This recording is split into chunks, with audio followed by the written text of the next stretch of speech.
বাঁচলে সিংহের মতো বাঁচবো ইনশাআল্লাহ। এক দফা দাবিতে বৈষম্য বিরোধী ছাত্র আন্দোলনের অসহযোগ আন্দোলনকে কেন্দ্র করে রাজধানীর মিরপুরে ব্যাপক সংঘর্ষ ও ধাওয়া পাল্টা ধাওয়া চলছে।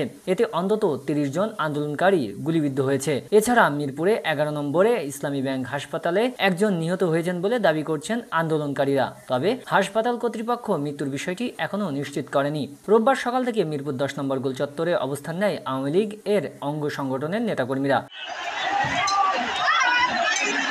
দুপুর ১টার দিকে কাজীপাড়া হয়ে আন্দোলনকারীরা গোল চত্বর দখল নিতে গেলে এই সংঘর্ষ শুরু হয়। এই সময় ককটেল নিক্ষেপের কারণে অনেকে আহত হয়েছেন। পরবর্তীতে কাজীপাড়া ও সেনাপাড়া এলাকায় শিক্ষার্থীরা অবস্থান নেন। সেই সাথে আওয়ামী লীগের নেতাকর্মীরা গোল চত্বর দখল রাখার চেষ্টা করেছেন। আহতরা ইসলামী ব্যাংক হাসপাতাল সহ বিভিন্ন হাসপাতালে চিকিৎসা নিচ্ছেন। আমরা সেই বিষয়ে অবগত আছি সকলে।